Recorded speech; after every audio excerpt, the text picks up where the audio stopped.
Hey guys, what's going on? It's Uncle Tone. How you guys doing? Today I'm going to have my full review for you guys on the HTC HD7 running Windows Phone 7. This is a Windows Phone 7 device. I've been curious about Windows Phone for a while. I have already done an unboxing on this one, so if you haven't seen that one, head over to my channel and check that out. I'll put a link to the unboxing right down there in the bottom bar, so you guys can watch that if you want. I'm not going to go through everything that's included in the package because I'll just be wasting time, because I've already done it. So, cool beans, let's move this over here to the side, and let's take a look at the actual device itself for this review.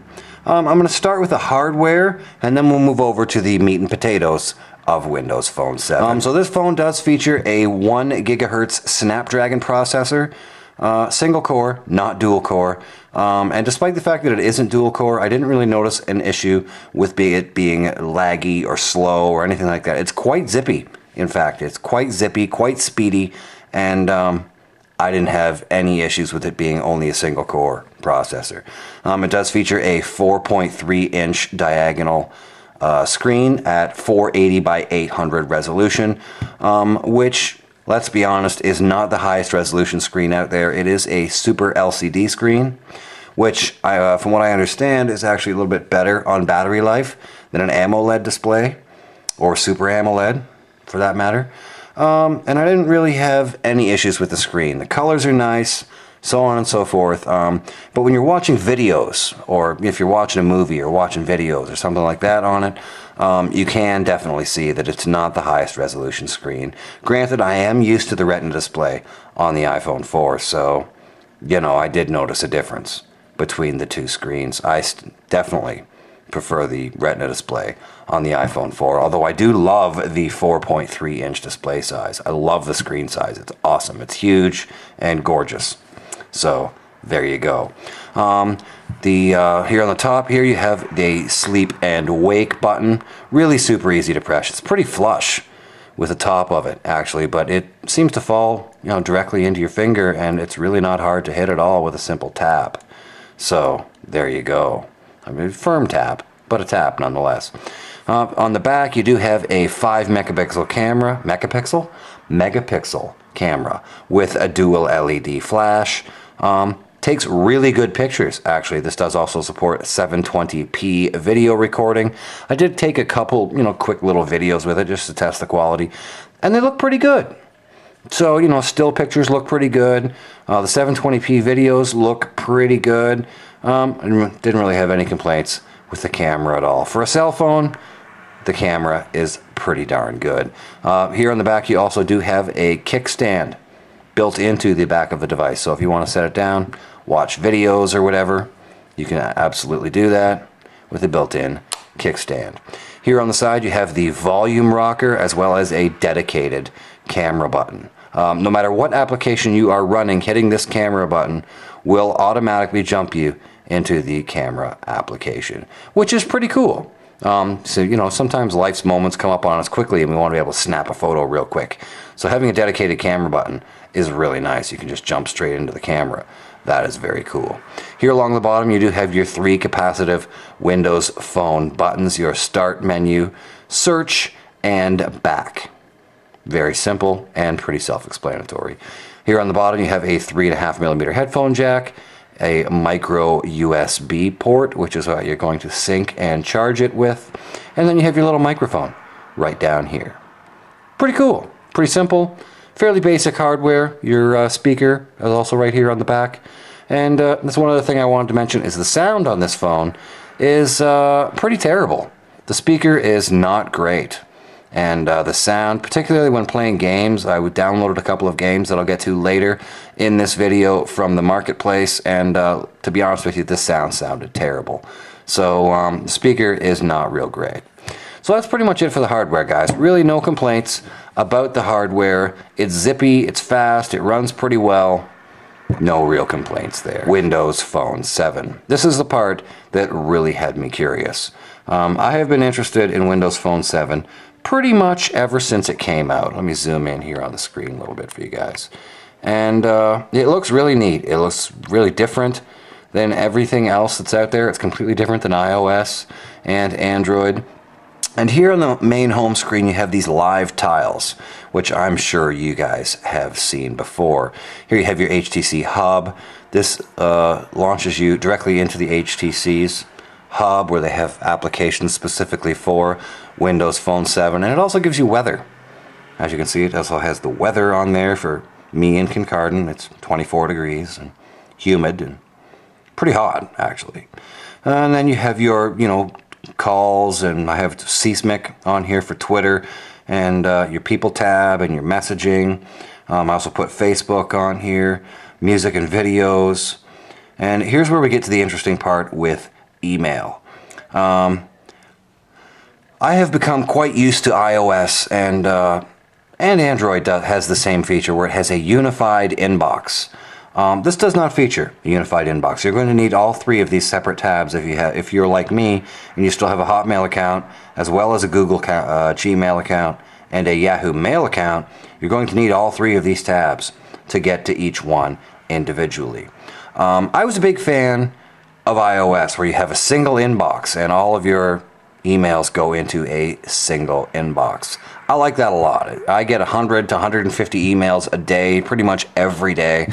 I have a lot of email to go through, and having it all in a single email inbox really makes it much easier for me than having to go to 3 separate places. The other thing I did want to mention is, I don't know if this is a unique issue just to me, but Yahoo Mail will not work for me on this phone. It just keeps telling me that my info is incorrect. Update your account info for the plus.pop.mail.yahoo.9651 and so on and so forth. It won't work. I don't know why, but I've tried it multiple times, and yes, I'm sure that the password's correct and the sign-in address is correct and everything's correct. It just won't work. I don't know why, but Yahoo Mail will not work for me on here. Hotmail and Gmail both work perfectly. However, Yahoo Mail won't work for me.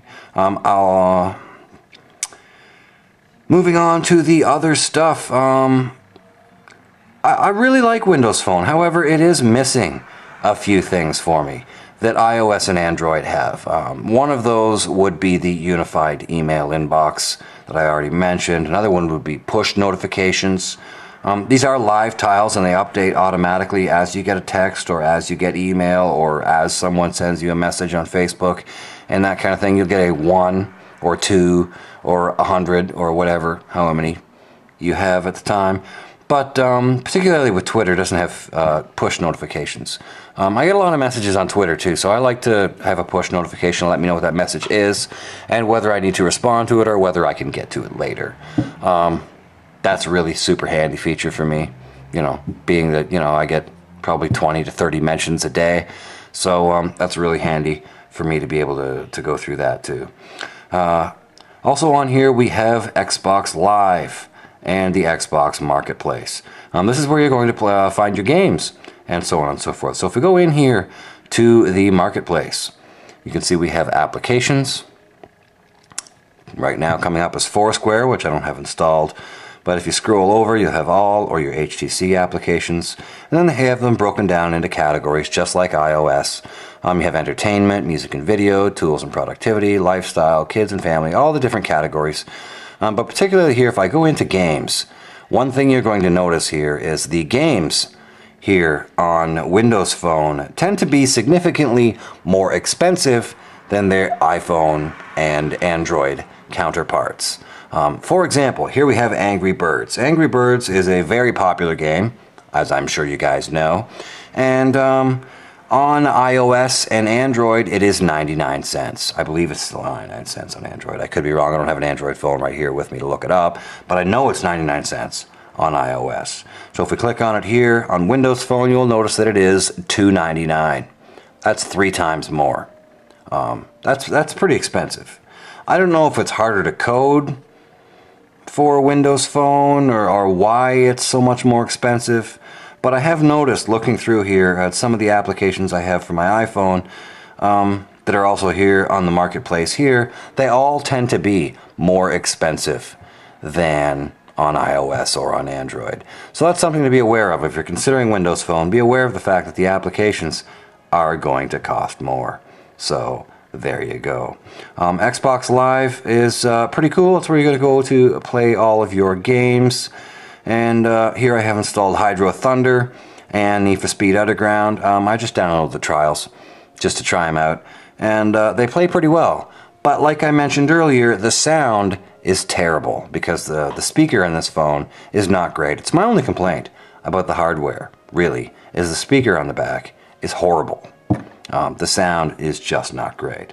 The games play fine and didn't notice any, frame rate issues or freezing or lagging or anything like that. They both played fine, so didn't really have an issue with that either.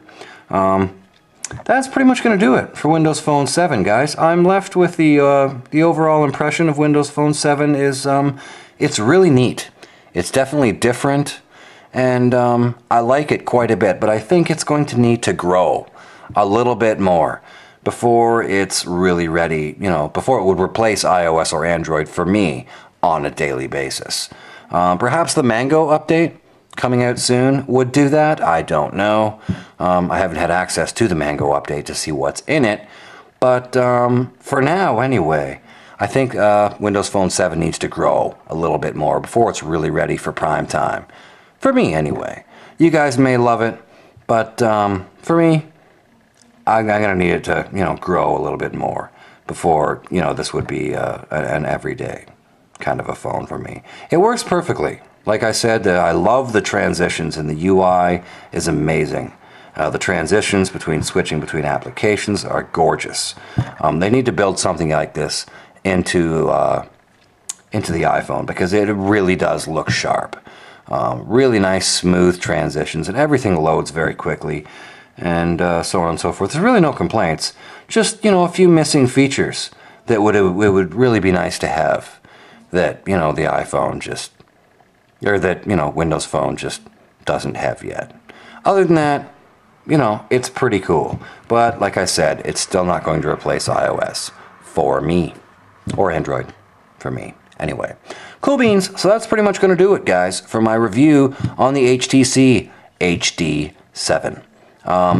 I like it. It's a great phone, but am I going to keep it? Probably not. Because, no, I'm not. Actually, I'll be sending this back tomorrow. It's just not for me. I like it, but again, it's just not for me.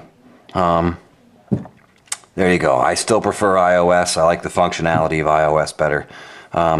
I love the screen size. I would really like to see a 4-inch or 4.3-inch screen on the next iPhone. That would be awesome.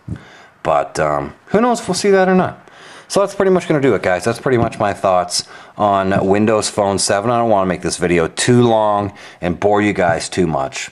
So that's going to do it for today, guys. We'll see you in the next one. I hope you guys found this video helpful. And that's going to do it for today. We'll see you guys in the next one. Rock on.